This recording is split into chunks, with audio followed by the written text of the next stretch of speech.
Hey, Rough Cutters, Corey from CoreyBrownReviews here to do a quick audio review of Drive Angry. I'm sorry I'm not back with my flip camera yet. It's down as of right now. I gave it to a friend to fix. Hopefully I will be back with the video reviews by next week.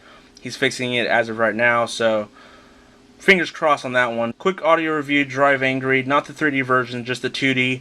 I rented it from Redbox, so it's still kind of fresh on the mind. Drive Angry is directed by Patrick Lussier, who also directed White Noise 2, The Light, which was not that good, and My Bloody Valentine 3D, which was actually pretty good. So yeah, the film is about John Milton, played by Nicolas Cage, who's a criminal. He breaks out of hell to kill Jonah King, played by Billy Burke.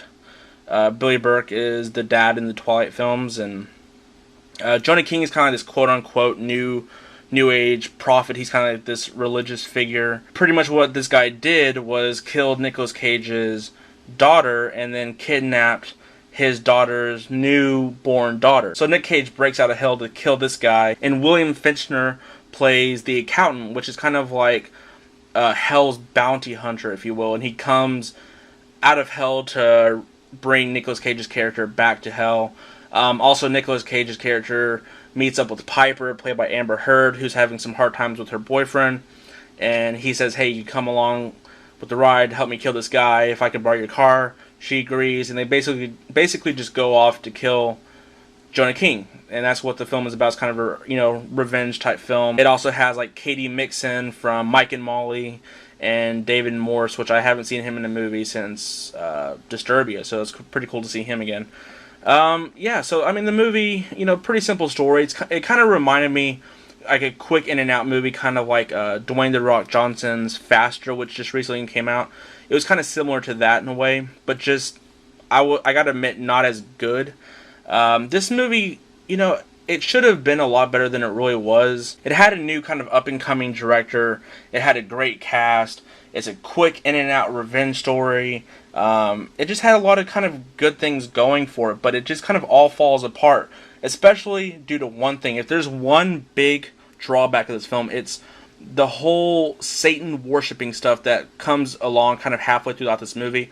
This movie was so cool, but then all of a sudden, this whole Satan-worshipping storyline comes through, and it just ruins everything. And every time there's Satan-worshipping stuff on screen, it just completely takes away from the film entirely. I wish that stuff wouldn't have been in the film, because it would have been so much better if it was just kind of a straightforward, revenge film, kind of like, the Faster with The Rock. It would have been a lot better, but, it tries to add in all those supernatural elements, dealing with hell and stuff, and it just, I don't know, it just completely takes away from the film. And there were some other few nitpicking things, especially the special effects in the final act of the movie. By the way, the final act of the movie was so rushed.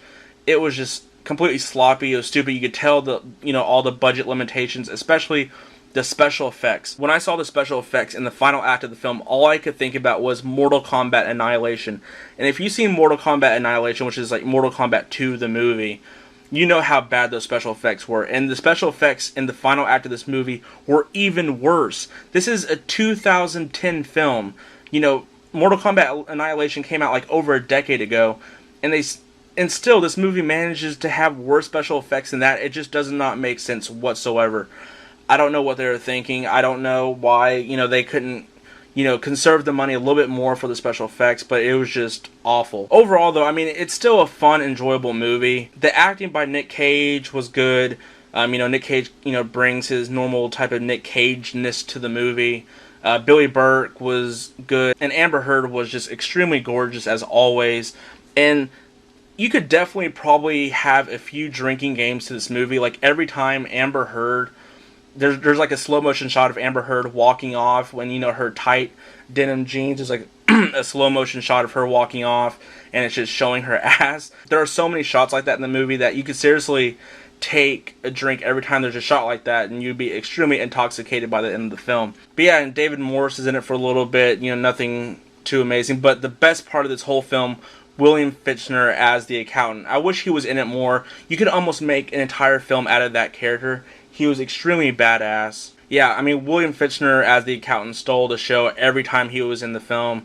I mean, I always thought he was a great and underrated actor, but I hope more people see this movie just for his performance, just to show how great of an actor he really is, because he was just amazing. Overall, it's a fun movie, decent direction, decent acting, a decent story. I don't know. I mean, it was fun. There was some really cool, action sequences, like the scene where Nick Cage is having sex with that hooker or whatever, and he's like killing like 20 guys while having sex with her. Yeah, overall, Drive Angry, mediocre movie at best. It's not anything that great, but it's alright. So, yeah, that was my quick review of Drive Angry. Hope you guys enjoyed, and until next week, Corey from Corey Brown Reviews. See y'all later.